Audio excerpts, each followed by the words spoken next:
નમસ્તે મિત્રો, જેએલએસ university faculty of business એડમિનિસ્ટ્રેશનના આ પોડકાસ્ટમાં આપ સૌનું હાર્દિક સ્વાગત છે. હું આજની હોસ્ટ મુસ્કાન પરમાર અને આજે આપણી સાથે છે ભાર્ગવ પુરોહિત સર, જે ખૂબ જાણીતા લિરિસિસ્ટ, સ્ક્રીન રાઇટર અને મ્યુઝિક કમ્પોઝર છે. Welcome sir.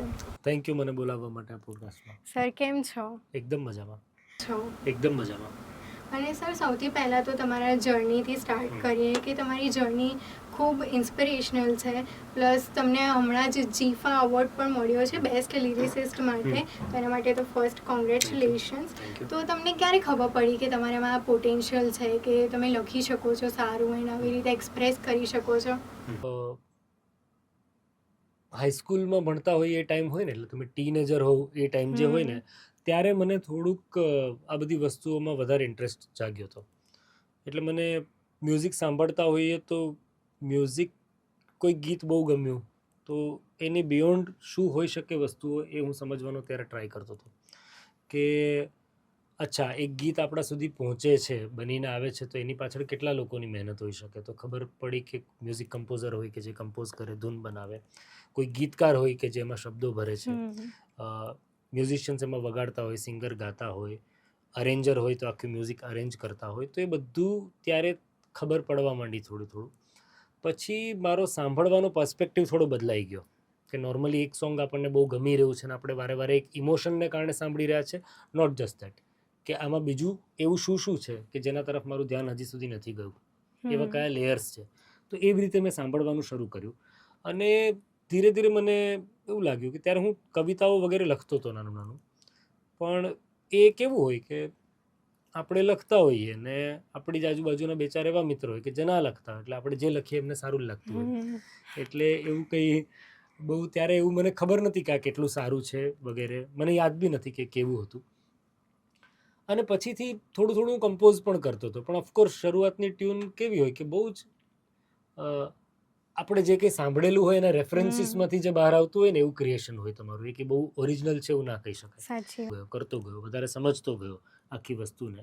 અને એવી રીતે પછી હું જેવી રીતે કીધું કે હું અમદાવાદ આવ્યો. હું સૌરાષ્ટ્રથી છું બેઝિકલી. સો અમદાવાદ આવ્યો અને જીએલએસમાં જ હું બીબીએમાં ભણવા માટે આવ્યો.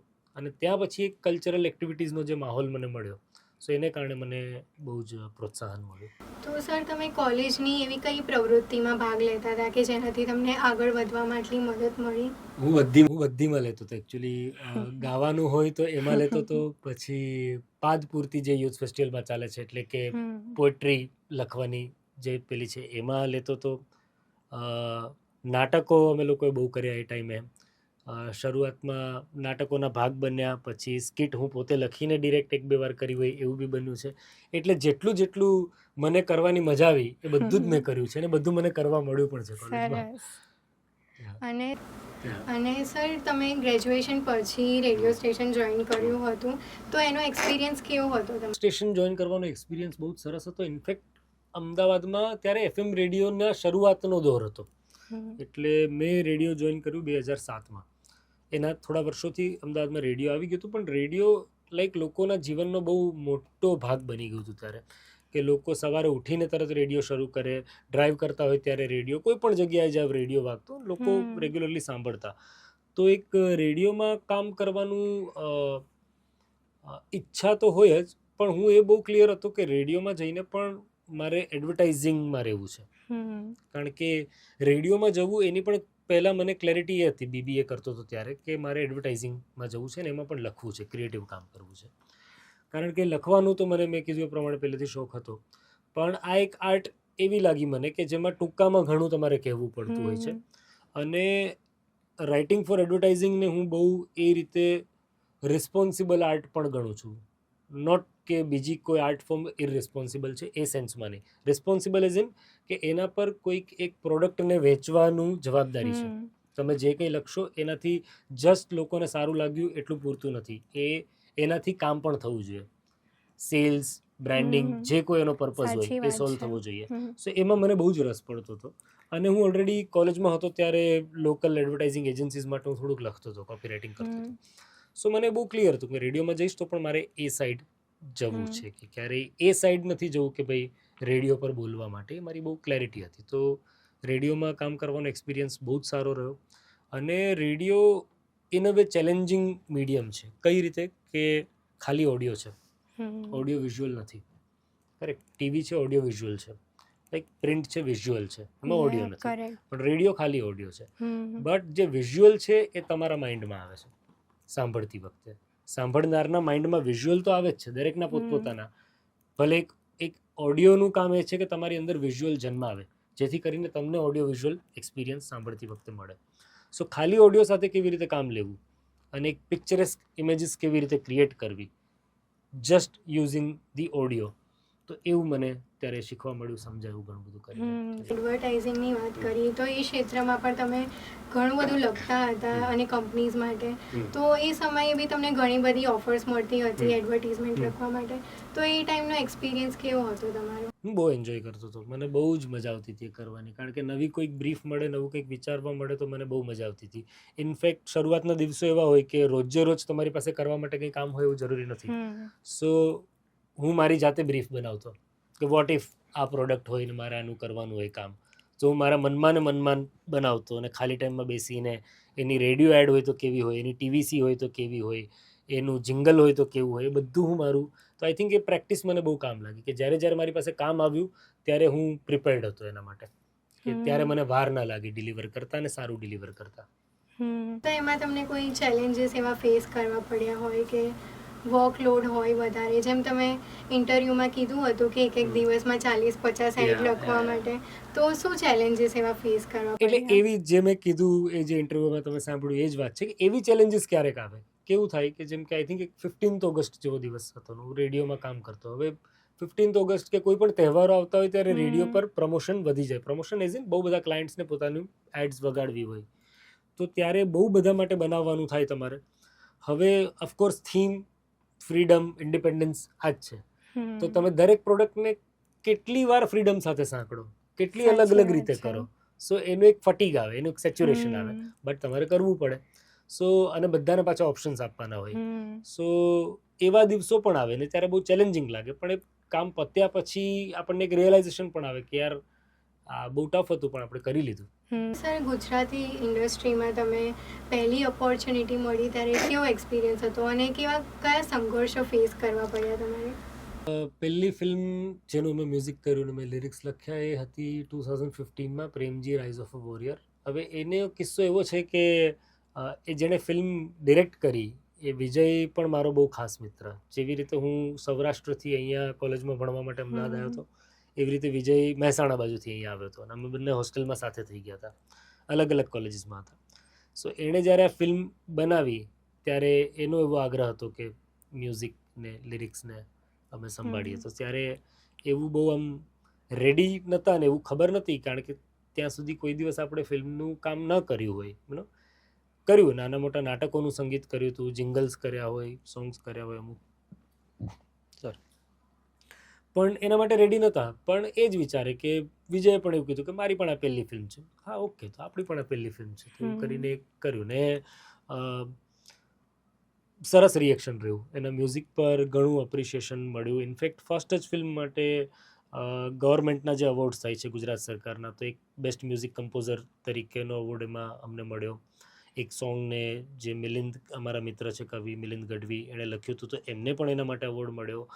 વ્રતિની, જે મારી વાઈફ છે, જેણે એક સોંગ એમાં ગાયું હતું, એને પણ એના માટે અવોર્ડ મળ્યો. તો ફર્સ્ટ જ ફિલ્મનું મ્યુઝિક અમારા માટે બહુ સ્પેશિયલ થઈ ગયું. તો પછી એક ઇન અ વે આપણે જે કર્યું છે એને ઠપ્પો લાગી ગયો, એવું કહેવાય કે ભાઈ જે કર્યું છે લોકોએ અપ્રિશિએટ કર્યું છે, લોકોને ગમ્યું છે.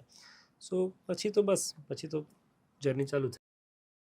સર, તમારો અને કેદાર સરનો ડ્યુઓ તો બહુ ફેમસ છે, પ્લસ કેવી રીતે તમે મળ્યા એન્ડ કેવી રીતે આટલા આગળ વધ્યા? સો જેવી રીતે અત્યારે ઇન્સ્ટાગ્રામ છે, એની પહેલાં ફેસબુક હતું, એટલે ફેસબુક હજી બી છે પણ એની પહેલાં આવ્યું. એની બી પહેલાં કંઈક ઓર્કુટ નામનું એક આવતું હતું. આઈ ડોન્ટ નો, તમે બધા બહુ નાના હશો ત્યારે, કદાચ સ્કૂલમાં હશો કે એવું કંઈક હશે, ખબર નહીં, બહુ ટાઈમ થયો. સે ઓર્કુટના ટાઈમમાં એમાં અલગ અલગ કમ્યુનિટીઝ બનતી.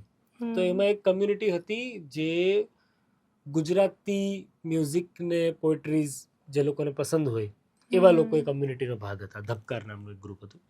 અને એવા લોકોએ ઓફલાઈન પણ મળવાનું ચાલુ કર્યું અમદાવાદમાં એક જણના ઘરે.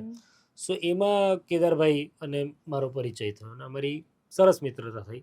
અને મ્યુઝિકને કારણે તો મિત્રતા થઈ જ થઈ, પણ એ સિવાયના પણ અમારા ઘણા એવા મળતા શોખ હતા. જેમ કે એમાં ખાસ કરીને પોએટ્રી, કે પોએટ્રીની એમની પણ સમજ બહુ સારી, ભલે લખતા નથી પોએટ્રી પણ એમની સમજ બહુ જ સારી પોએટ્રીને લઈને.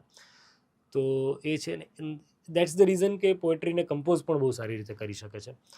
સો એ છે. પછી સારી સારી ફિલ્મ્સ હોય, સારા પુસ્તકો હોય, સો એના પર અમે લોકો રેગ્યુલરલી વાતોચીતો કરતા, મળતા. તો એને કારણે અમારી એક સરસ કેમિસ્ટ્રી ડેવલપ થઈ. ને પછી તો હું થિયેટર પણ કરતો હતો ત્યારે અને બધું હતું. તો થિયેટરમાં ક્યાંક સંગીતની ઓપોર્ચ્યુનિટી આવી હોય, ક્યાંક રેડિયોમાં કામ કરતો તો જિંગલની ઓપોર્ચ્યુનિટી આવી હોય કમ્પોઝ કરવાની. તો એવું બધું કામ અમે સાથે કરતા હતા. તો ફિલ્મની પહેલાં પણ હું ને કેદારભાઈ સાથે કામ ઓલરેડી કરવા માંડ્યા હતા. તો તમારા બંનેનો કોઈ એવો સ્પેશિયલ મેમોરેબલ મુમેન્ટ હોય જે તમે આજ દિવસ સુધી યાદ હોય એવું? મેમોરેબલ તો એવું આમ, એટલે હવે કેવું છે કે હવે 2015થી વાત કરીએ તો ફિલ્મોમાં કામ કરવાનું શરૂ કર્યું એને પણ હવે 10-11 વર્ષ થયા. અને એ પહેલાંથી અમે સાથે કરીએ છીએ. એટલે ઘણી બધી ઘટનાઓ વચ્ચે એવી આવી હોય કે કંઈક કરતા હોય સ્ટુડિયોમાં કામ ને કંઈક સરસ ટ્યુન કમ્પોઝ થઈ જાય, કોઈક આપણે ધાર્યું એના કરતાં વિશેષ, તો આપણને બહુ મજા આવે. સો એવી તો ઘણી બધી મેમરીઝ થતી હોય છે કામ કરતી વખતે. અને બે જણા છે એટલે ઓપિનિયન્સ પણ ડિફર કરતા હોય ઘણી બધી વાર, ને એ બહુ જરૂરી છે. તો જ 2 જણ હોવાનો ફાયદો છે. બંનેનું થિંકિંગ બહુ સેમ હોય તો મતલબ નથી, તો પછી 1 જણ હોય તો પણ પૂરતું છે. તો બંનેનું વિચારવું બહુ જુદું હોય ત્યારે તમે જેના માટે કામ કરી રહ્યો છો પ્રોજેક્ટને 2 જણનો ફાયદો મળવાનો છે, 2 પર્સપેક્ટિવનો. સો એ રીતે હું ને કેદારભાઈ થોડા અલગ પણ છીએ, બટ કોમ્પ્લિમેન્ટિંગ છીએ. તો અમારી ગુજરાતી ફિલ્મ ઇન્ડસ્ટ્રી એન્ડ મ્યુઝિકમાં એવી કઈ ઓપોર્ચ્યુનિટી હતી કે જેના લીધે તમને વધારે પ્રોજેક્ટ્સ મળ્યા, વધારે કામ મળ્યું? જુઓ, મેં કીધું ને કે ફર્સ્ટ ફિલ્મથી જ એક અપ્રિશિએશન મળ્યું હતું જે મ્યુઝિક અમે કર્યું ને એને લઈને. અને કારણ કે ત્યારે હજી ઇન્ડસ્ટ્રી પણ એટલે અર્બન ગુજરાતી જે શબ્દ કહેવાય છે, આમ તો એવો કોઈ શબ્દનો ભેદ ના હોવો જોઈએ, અર્બન રૂરલ એવું કંઈ ઇન્ડસ્ટ્રી છે. પણ એ પ્રકારની ફિલ્મો બનતી થઈ, એનો પણ શરૂઆતી દોર હતો. એટલે ત્યારે ઘણા બધા મેકર્સ હતા કે બધા જ ફર્સ્ટ ટાઈમ કંઈક ને કંઈક કરી રહ્યા હતા. બધા જ કંઈક ને કંઈક અટેમ્પ્ટ કરી રહ્યા હતા. ત્યારે આ ફર્સ્ટ ફિલ્મનું મ્યુઝિક જે વખણાયું એને કારણે ઓપોર્ચ્યુનિટીઝ મળી. પછી કારણ કે એ સમયે એટલી તાદાદમાં ફિલ્મો નથી બનતી જે અત્યારે બને છે. તો એના ખાસા 1 વર્ષ પછી ઓપોર્ચ્યુનિટી આવી કરસનદાસ પે ઇન્ડ્યુસ. સો એ કરસનદાસનું મ્યુઝિક બહુ ટોટલી ડિફરન્ટ હતું. એ વાર્તા ડિફરન્ટ હતી, મ્યુઝિકની વાઇબ બહુ ડિફરન્ટ હતી, અને પ્રેમજી બહુ જ જુદું હતું. પણ એમના જે ડિરેક્ટર છે એમને પ્રેમજીનું મ્યુઝિક ગમ્યું હતું, સોંગ્સ ગમ્યા હતા, એટલે એમને એવું હતું કે આ સંગીત અમે જ કરીએ. અને ફિલ્મ મ્યુઝિકનું એક વસ્તુ છે કે તમારે એ ઇન્ડિપેન્ડન્ટ મ્યુઝિક નથી, એ વાર્તા માટેનું મ્યુઝિક છે. કોઈક એક વાર્તાને સર્વ કરી રહ્યું છે તમારું મ્યુઝિક. સોંગ્સ હોય કે બેકગ્રાઉન્ડ સ્કોર હોય કે તમારા લિરિક્સ હોય કે કંઈ પણ હોય, ત્યારે એ દાયરામાં રહી એ સિચ્યુએશનને સમજી અને કરવું બહુ જરૂરી થઈ જાય છે. તો તો એક કરસનદાસ આવ્યું ને પછી તો આઈ થિંક એક પછી એક ફિલ્મો આવતી ગઈ ને હવે આઈ થિંક 25થી વધારે ફિલ્મ્સનું મ્યુઝિક તો અમે કરી લીધું અત્યાર સુધી. સર, તમે જણાવ્યું એ પ્રમાણે કે તમને સાહિત્ય અને ગઝલનો પણ ઘણું આકર્ષણ છે અને ઘણું તમને ગમે છે, તો એના વિશે શું કહેશો તમે? એ મને છે ને નાનપણથી જ વાંચનનો એક શોખ. કારણ કે મારી મમ્મી સ્કૂલમાં શિક્ષિકા હતી, સંસ્કૃત ભણાવતી હાઈસ્કૂલમાં. સો એને કારણે મારા એક મામા પણ કવિ હતા. સો ઘરમાં પુસ્તકો ઘણા હતા. એટલે નાનપણથી ઘરમાં આપણે પુસ્તકો જોયા હોય એટલે લઈને વાંચ્યું હોય, ઘણું બધું એવું વાંચ્યું હોય કે ત્યારે એ સમજવાની આપણી ઉંમર ના હોય, આપણે નાના હોય પણ આપણે વાંચી લીધું હોય. પછી મોટા થઈને ફરી વાંચીએ ત્યારે સમજાય કે ઓકે આનો અર્થ આ હતો કે આ વાત આ હતી, પણ વાંચેલું હોય ઘણું બધું. સો ત્યારે મને નોર્મલ લાગતું. અને સેમ વે સંગીતના સાધનો મારા ઘરમાં હતા, કારણ કે મારા પપ્પા પણ વગાડતા બધું, મારા દાદા જૂના નાટકોમાં કમ્પોઝ કરતા મ્યુઝિક ને બધું હતું, મારા કાકા ફોઈ એ બધા ગાય. તો એ 2 બાજુથી જે વાતાવરણ મને નાનપણથી ઘરમાં મળ્યું, તો મને એવું નહોતું લાગતું કે આમાં કંઈ નવું છે. મને બહુ નોર્મલ લાગતું હતું કે આવું જ હોય ને એમ. પછી જ્યારે મોટા થઈએ, બહાર જઈએ ત્યારે ખબર પડે કે ઓકે બધા આ ઉછેરમાંથી પસાર થયા છે એવું નથી.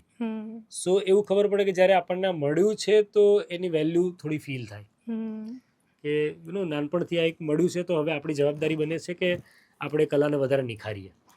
સો એના પર કામ કરીએ. પણ સાહિત્યની જે વાત કરી તો એ નાનપણથી, કારણ કે વાંચ્યું હોય અને એ પ્રકારના સબ્જેક્ટ્સ પણ ઘરમાં નોર્મલી ડિસ્કસ થતા સાંભળ્યા હોય એટલે એ બાબતે રસ જાગ્યો હોય. અને મેઇનલી તો વાંચવું, કારણ કે હું 10 વર્ષનો હતો ત્યારથી હું એક હોસ્ટેલમાં રહેતો હતો, પોરબંદર ભણતો હતો હું નવોદયામાં. સો ત્યાંની લાઇબ્રેરી ખૂબ વિશાળ હતી ને ત્યાં એ ટાઈમે મને હિન્દી પણ ઘણું વાંચવા મળ્યું. સો મેં લાઇબ્રેરીનો ભરપૂર ઉપયોગ કર્યો બાકી બાળકોની કમ્પેરિઝનમાં, એવું કહી શકાય. મને વાંચવું બહુ ગમતું. એટલે 2 ટાઈમ રમવાનું હોય હોસ્ટેલમાં હોય એટલે સાંજે રમવા જઈએ, પણ રમવું ગમે. પણ એક પ્રકાર હોય ને કે બીજા ઘણા એવા બાળકો હોય કે જેને આખો ટાઈમ રમવું ગમતું હોય બહાર જઈને ગ્રાઉન્ડમાં. તો હું એ માયલો બાળક નહોતો. હું સવાર સાંજ રમવું ગમતું હતું આઉટડોર, બટ એ સિવાયનો ટાઈમ મને મારી સ્પેસમાં રહીને વાંચવું બહુ ગમતું હતું. સો એ ટાઈમે મેં ઘણું વાંચ્યું. કોલેજમાં આવ્યા પછી, અમદાવાદ આવ્યા પછી એક નવા પ્રકારનો એક એક્સપોઝર મળ્યું, ત્યારે ઘણું વાંચ્યું. હવે વાંચવાનો ટાઈમ ઓછો મળે છે, જે હું બહુ મિસ કરું છું. અને હું પ્રિફર હજી એવું કરું છું કે ઘણી બધી વેબ સિરીઝ, ફિલ્મ્સ એ બધું પણ જોવાનું મન હોય, પણ જો મારી પાસે ટાઈમ રહે એવો, તો હું પ્રિફર કરું કે એ દરમિયાન રાત્રે હું કંઈક વાંચું, કંઈક જોવા કરતાં. તો એ મને બહુ કોઈ પણ આઈ થિંક ક્રિએટિવ પર્સન માટે બહુ જરૂરી છે, કારણ કે એ ખોલી નાખે છે. એક વાંચનની એક વસ્તુ એ પણ છે કે આજે એક જ પુસ્તક અહીંયા બેઠેલા આપણે બધા વાંચીશું, પણ દરેકના મનમાં કંઈક જુદું આવશે. તો એ તમારું પર્સનલાઇઝડ હશે, કસ્ટમાઇઝડ હશે જે હશે તે. જ્યારે પેલામાં એ છે કે કોઈકનું એક વ્યૂ પોઈન્ટ છે જે આપણે જોઈ રહ્યા છે, જેની પણ બહુ જ મજા છે, એની બહુ જ મજા છે. પણ વાંચન જે તમને આપે છે તમારું વધારે પર્સનલાઇઝડ હોય છે. અને ઘણા પુસ્તકો એવા હોય છે કે જ્યારે ફરીને વાંચીએ ત્યારે એના અલગ અર્થ ઉઘડતા હોય છે, જે પહેલી વાર નજરમાંથી પસાર થયું. તો સર તમારું મનપસંદ પુસ્તક કયું છે? ઘણા હશે, પણ એવું આમ યાદ, મેં ફરીને જે વાંચેલા પુસ્તકો હોય તો હમણાં આપણે જે વાત થતી હતી કવિતાઓની વાત કરીએ તો કવિ રમેશ પારેખ મને ખૂબ ગમે. એનું 6 અક્ષરનું નામ, જેમાં એનું સમગ્ર કવિતાઓનું એક આખું સંકલન છે. સેમ સમગ્ર મરીઝ જે છે, આ એવા પુસ્તકો છે કે જે વારે હું રિફર કરી શકું કે વાંચી શકું. મનુ શર્માનું હિન્દીમાં એક ઉપન્યાસ છે કૃષ્ણ કી આત્મકથા, 8 વોલ્યુમમાં છે, એ પણ બહુ જ સરસ છે. એક શ્રીલાલ શુક્લનું રાગ દરબારી કરીને એક નોવેલ છે, બહુ જ સરસ છે. 1968માં લખાઈ હતી, બટ હજી સુધી એની આવૃત્તિઓ આવતી જ જાય છે. અને એ પોલિટિકલ સટાયર છે. હવે એ જોઈએ તો આપણને એવું લાગે કે 50-60 વર્ષ આ પુસ્તકને થઈ ગયા, પણ હજી એનું રિલેવન્સ પૂરું નથી થતું. કોઈ પણ યુગમાં એને મૂકો. સો એક કોઈ પણ કૃતિને વધારે જીવંત આ વસ્તુ બનાવતી હોય છે કે એનું રિલેવન્સ ક્યાં સુધી રહી છે. સો એક રિલેવન્સ વાળી વાત છે. એ એક પુસ્તક છે. એ સિવાય ઓશોના ઘણા બધા પુસ્તકો કે ડિસ્કોર્સિસ છે, એ હું ઘણીવાર સાંભળતો હું છું, વાંચતો હું છું. સો એવું બધું. સાચી વાત છે. અને સર તમારું મનપસંદ ગીત કે કોઈ એવો વેબ સિરીઝ, ડ્રામા જે તમને ખૂબ ગમતો હોય, ઇન્સ્પિરેશન મળી હોય? કોઈ એક ગીત એવું ના હોઈ શકે, પણ એલ્બમ્સ હોઈ શકે, કોઈ એક મ્યુઝિક કમ્પોઝરના કામ હોઈ શકે. એવા ઘણા મ્યુઝિક કમ્પોઝર્સ છે કે જેના જૂના પણ જેટલા મ્યુઝિક કમ્પોઝર્સ છે, નૌશાદ સાહેબ હોય, મદન મોહન હોય, શંકર જયકિશન, કેટલાક કોઈના પણ જેમના પણ નામ લઈએ, બધાએ અદ્ભુત જ કામ કર્યું. સલીલ ચૌધરી સાહેબ હોય, એ પછીના ફેઝમાં આપણે જોઈએ તો R D Burman, the great composer R D. Burman, એમનાથી તો કોણ ઇન્સ્પાયર નહીં થયું. એમના પછીની જનરેશનમાં આવેલું કોઈ પણ મ્યુઝિક કમ્પોઝર એમનાથી ઇન્સ્પાયર થયો જ હોય. સો એ છે. 90sનો ટાઈમ જે હતો એ પણ બહુ અદ્ભુત હતો, જેમાં અન્નુ મલિક, જતીન લલિત, નદીમ શ્રવણ, આ બધાએ બહુ જ મેલોડિયસ મ્યુઝિક આપ્યું છે. 2000ના ટાઈમની વાત કરીએ તો શંકર એહસાન લોય, વિશાલ શેખર, સલીમ સુલેમાન, આ બધા. કે પછીના ટાઈમની અત્યાર સુધીની આપણે વાત કરીએ તો સચિનભાઈ જીગરભાઈ છે, અમિત ત્રિવેદી છે, ઘણા મ્યુઝિક કમ્પોઝર્સ છે કે બધાનું કામ, બધાની પોતાની ફ્લેવર છે, સ્ટાઇલ છે, અને બધાનું કામ બહુ ઇન્સ્પાયરિંગ છે. તો એ ઓલવેઝ જ્યારે આપણે આ ફિલ્ડમાં હોઈએ, આ પ્રોફેશનમાં હોઈએ, ત્યારે દરેક પ્રકારનું સાંભળવું પડે અને સાંભળવું જ જોઈએ. એવું એક પેલું બાંધીને ના રાખી શકાય કે આ સારું મ્યુઝિક કે આ ખરાબ મ્યુઝિક, કારણ કે તમને ખબર નથી કે તમારી પાસે જે સિચ્યુએશન ફિલ્મ લઈને આવશે એ કયા પ્રકારનું સંગીત માંગી રહી છે, અને એના માટે તમે ત્યારે પ્રિપેર્ડ છો કે નહીં. જો તમે એક જ પ્રકારનું સંગીત સાંભળ્યું હશે અથવા અમુક પ્રકારના સંગીતને અવગણ્યું હશે કે આવું ના હોય, આવું જ હોય, તો તમે નહીં કરી શકો. મોમેન્ટ્સ છે કે જેમ કે તમે ઘણા બધા આર્ટિસ્ટ એન્ડ સિંગર્સ સાથે કોલેબોરેશન બી કર્યું છે, તો એવું કોઈ મેમોરેબલ મોમેન્ટ છે? આઈ થિંક જે લોકો પહોંચેલા છે કોઈક એક જગ્યાએ, એ લોકોની કલા બહુ મેચ્યોર છે. એટલે એવા લોકો સાથે જ્યારે કામ કરવાની તક મળે, કોઈ પણ સિનિયર એ પ્રકારના લોકો સાથે, ત્યારે ઘણું બધું સ્પોકન ના હોય છતાં ઘણું બધું આપણને શીખવા મળી જતું હોય, એવું થતું જ હોય છે. મને કોઈ ચોક્કસ ઇન્સિડન્ટ અત્યારે યાદ નથી આવતો, પણ એ ફિલિંગ મને આમ યાદ આવ્યા કરે કે એવા લોકોને જ્યારે રેકોર્ડ કરવાના હોય કોઈ એવા મોટા, ત્યારે આપણે ઘણીવાર પરિચય મળે કે યાર આ લોકો એમને મોટા નથી કે નથી કહેવાતા, એની પાછળ એમની મહેનત છે, એમની સાધના છે.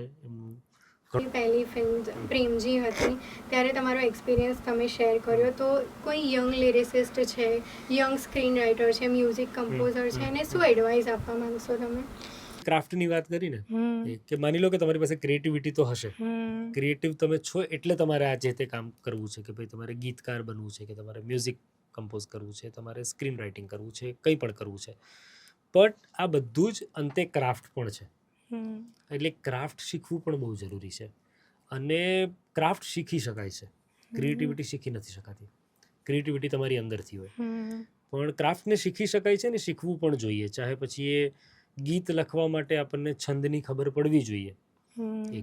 ભલે કવિતાઓના જ છંદ છે, ગઝલોના જ છંદ છે કે જે તમને ક્યારેક કામ લાગવાનું છે, મીટર છે, લય છે, એ ખબર હોવી જોઈએ. સંગીત કમ્પોઝ કરવા માટે પણ એ ધૂનનું એક મીટર હોય કે ઘણી બધી વસ્તુ એમાં સૂર તાલ, બેઝિકલી અત્યારનો શું સાઉન્ડ છે, એક ધૂન બનાવી લીધા પછી પણ એનું પેકેજિંગ કઈ રીતે થઈ રહ્યું છે એ પણ સમજવું જરૂરી છે. એટલે એ બધી વસ્તુઓ શીખી શકાય એવી છે. તો એ બધું વિશે થોડા આંખ કાન ખુલ્લા રાખીને એ બધી વસ્તુઓ પણ ગ્રાસ્પ કરવી જોઈએ આપણી અંદર, થોડીક પોતાની સમજ બનાવવી જોઈએ, અને થોડા એવા લોકોના સંપર્કમાં આવવું જોઈએ કે જે લોકો થોડાક આગળ છે અથવા જે આમાંથી પસાર થઈ ચૂક્યા છે, એમનો કોઈક એક્સપિરિયન્સ છે, તો એના એક્સપિરિયન્સ ઓલરેડી છે, એનાથી આપણને ઘણું બધું શીખવા મળે. એવા લોકો સાથે જોડાઈને પણ ઘણીવાર અસિસ્ટ કરીને કામ બિલકુલ કરવું જોઈએ, કે જેથી કરીને આપણને વધારે પ્રોફેશનલ લેવલ પર કઈ રીતે જ્યારે કામ કરવાનું આવે આગળ, તો એ કેવી રીતે કરવું એના માટે આપણે પ્રિપેર્ડ હોઈએ. સ્ક્રીન રાઇટિંગમાં પણ એવું છે, વર્કશોપ્સ પણ થતા હોય છે સ્ક્રીન રાઇટિંગના વગેરેના, તો એ અટેન્ડ કરવા જોઈએ, તો આપણી એક સમજ આવતી હોય છે. ઘણીવાર કેવું લાગતું હોય છે કે મારી પાસે એક વાર્તા છે, મને એવું લાગે છે કે આનાથી જોરદાર ફિલ્મ બને, પણ મને લાગે છે, ચલો માની લીધું કે વાર્તા જોરદાર પણ છે, પણ એને ફિલ્મનું સ્વરૂપ કઈ રીતે આપવું, તો એ એક ક્રાફ્ટ છે, એક આર્ટ છે. તો એ શીખવું જોઈએ ત્યાં વર્કશોપમાં કે એવી કોઈક વસ્તુમાં જઈને, કે આપણને ખબર પડે કે ઓકે સ્ટોરી છે, સ્ટોરીનું એક સ્ટ્રક્ચર હોવું જોઈએ, સ્ટ્રક્ચર પછી એક સ્ક્રીન પ્લે નામની કોઈક વસ્તુ હોય છે, એ સ્ક્રીન પ્લે કેવી રીતે વીવ કરવામાં આવતું હોય છે, પછી એક ડાયલોગ્સનું લેયર છે, તો એ ડાયલોગ્સ લખતી વખતે શું શું વસ્તુ આપણને ખબર હોવી જોઈએ, આ બધું મળીને એક સ્ક્રિપ્ટ બનતી હોય છે ફિલ્મની. સો એ બધા જ કોમ્પોનન્ટ્સને બહુ નજીકથી સમજીએ ત્યારે આપણે વધારે બેટર રીતે કામ કરી શકીએ. ઓફકોર્સ કરતાં કામ વધારે બેટર થવાનું છે. જરૂરી નથી કે આપણું પહેલું જ કામ જે હશે એ બેસ્ટ હશે, એવું જરૂરી નથી. કરીને શીખાશે, પણ પહેલું અટેમ્પ્ટ કરવાની પણ જલ્દી પણ ના હોવી જોઈએ. જ્યાં સુધી આપણને પોતાને કોન્ફિડન્સ ના આવી જાય કે મારી ક્રાફ્ટ મચ્યોર ઇનફ છે કે હું કંઈક અટેમ્પ્ટ કરું, ત્યાં સુધી અટેમ્પ્ટ કરવાની ઉતાવળ પણ ના કરવી જોઈએ. સાચી વાત છે. તો સર કોઈ એવું સોંગ છે કે કોઈ એવું સ્ક્રીન રાઇટિંગ કે કોઈ એવું મ્યુઝિક છે કે જે તમને આમ ટફ લાગ્યું હોય કે લખવામાં ટફ લાગ્યું હોય એવું કંઈ?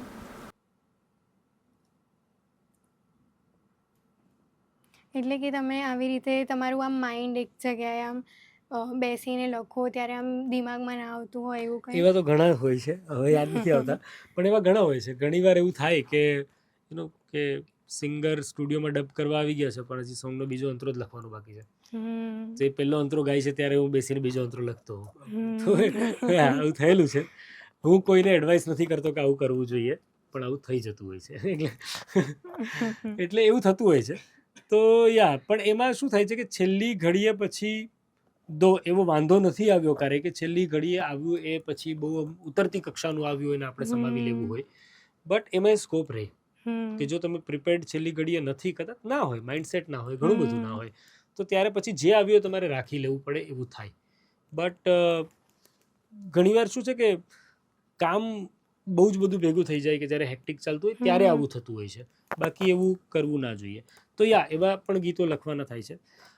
ડિફિકલ્ટ હું છે ને ભૂલી બહુ જાઉં છું કે આજે કંઈક મને ડિફિકલ્ટ લાગ્યું હોય તો એ અઠવાડિયા સુધી મને યાદ રહે, પછી પાછું બીજું કંઈક આવી ગયું. એટલે આમ એવું મને આમ કોઈક એક્ઝામ્પલ યાદ નથી આવતું. પણ ડિફિકલ્ટ હું નહીં કહું, પણ એક વસ્તુ અમે કરી હતી કે જુનાગઢમાં જે ગિરનાર છે એના પર એક સોંગ લખવાનું ને કમ્પોઝ કરવાનું થયું હતું. બહુ વર્ષો પહેલાંની વાત કરું છું. સો નમીએ ગિરનાર કરીને ખાસું વાયરલ બી થયું હતું એ ટાઈમે. આદિત્યએ ગાયું હતું અને મેં મ્યુઝિક કર્યું હતું, મેં લખ્યું હતું. અને આ સેમ મારો મિત્ર પ્રેમજી જેણે બનાવી વિજયગીરી, અને એણે જે ડિરેક્ટ પણ કર્યું હતું સોંગ. સો એ આખું ચારણી છંદમાં હતું. હવે એની પહેલાં મેં બહુ ચારણી છંદ લખ્યા હતા એવું નહોતું. સો મને પણ એ આશ્ચર્ય થયું કે એ એક જ બેઠકે બેસીને 10 મિનિટમાં ટ્યુન, કમ્પોઝિશન બધું એકસાથે કેવી રીતે આમ આવી ગયું. તો ઘણીવાર તો આપણને ખબર જ ના હોય કે ક્યાંક આપણી અંદર કંઈક ઇન્સ્પિરેશન છે કે કોઈક તત્વ છે કે જે આપણને ધક્કો મારી રહ્યું છે, જે અત્યાર સુધી આપણે બહુ એક્સપ્લોર નથી કર્યું પણ એ આપણી અંદર હતું. સો એ પણ, અને એમાં કોઈ ચેન્જ જ ના હોય. જો એ કે જેવું ઉતર્યું એ જ ફાઇનલ હોય, જેવું લખાયું એ જ ફાઇનલ હોય, એવા મુમેન્ટ્સ પણ થતા હોય છે. સો ત્યારે બહુ મજા આવે એવું થાય ત્યારે. બરાબર હતો થોડો મ્યુઝિકલી ને બીજી બધી રીતે, તો ત્યાં પછી મારું ધ્યાન એ બધું વસ્તુ. તો પહેલા તમે સૌરાષ્ટ્રના નાનકડા ગામમાંથી આવો છો, તો અમદાવાદ આવ્યા ત્યારે તમે અમદાવાદનો ઇતિહાસ જાણવાનું પણ ટ્રાય કર્યું હશે કે કઈ હર મતલબ ગામ કે બધાનો કોઈ ને કોઈ ઇતિહાસ છે, તો તમારો શું પોઈન્ટ ઓફ વ્યૂ હતો કે આવું જાણવું સારું છે? મને ગમતું હતું. લીધા પછી તમારે કોઈ બસમાં ટિકિટ ફરીથી નથી લેવાની. આઈ ડોન્ટ નો અત્યારે કેટલા હશે, તો બહુ વર્ષો થઈ ગયા. આઈ થિંક કોલેજ ટાઈમે હું બસમાં બેઠો હોઈશ, પછી કદાચ એકાદ બે વાર બેઠો હું તો. પણ એટલે રવિવારે ક્યારેક હું એવું કરતો, હું અહીંયા રહેતો યુનિવર્સિટી પાસે હોસ્ટેલમાં, તો રવિવારે ક્યારેક હું ને મારા બીજા એક બે મિત્રો હતા, તો અમે એવું કરતા કે 20 રૂપિયાવાળી ટિકિટ લઈ અને ગમે તે બસમાં ગયા, ગમે ત્યાં ચડી ગયા, પછી ગમે ત્યાં સારું લાગ્યું કે આ સારું લાગે અહીંયા ઉતરી ગયા, ખબર ના હોય જગ્યાનું નામ શું, પછી ખબર પડે, પછી ત્યાંથી બીજી બસ પકડી. તો આખો દિવસ એવી રીતે રખડતા અને એવી રીતે એક્સપ્લોર બહુ કર્યું અમદાવાદ. અને એ અમદાવાદને હું વધારે જોઈ જાણીને સાંભળીને સમજ્યો છું અમદાવાદ વિશે વાંચ્યા કરતા. કે એક બહારના માણસ તરીકે અમદાવાદમાં આવીને અમદાવાદનું થઈને રહેવું બહુ જરૂરી છે. સાચી વાત છે. પોતાને બહુ જ આઉટસાઇડર કન્સિડર કર્યા કરીએ આપણે, તો તમે કોઈક શહેરનો હિસ્સો નથી બની શકતા, એને કલ્ચરનો ભાગ નથી બની શકતા. જ્યારે મને હવે એવું લાગતું જ નથી કે મેં મારી લાઈફને ઇક્વલ બે ભાગમાં ડિવાઈડ કરું, તો હવે મેં અમદાવાદમાં વધારે સમય કાઢ્યો છે, તો મને હું અમદાવાદનો જ છું એવું જ લાગ્યા કરે. અને અમદાવાદની કોઈ વસ્તુથી હું પોતાને અલગ જોઈ શકું છું એવું નથી લાગતું. હું એટલો જ સૌરાષ્ટ્રનો હોઈ શકું છું, પણ સૌરાષ્ટ્રનો હોવા માટે મને અમદાવાદનું ન હોવું મારા માટે જરૂરી નથી, કે અમદાવાદનું બનવા માટે સૌરાષ્ટ્રનું ન હોવું જરૂરી નથી. એ હું સમજુ છું કે એ કોઈ એવી સ્પેસ નથી કે જેમાં કોઈ એક જ કલ્ચર રહી શકે.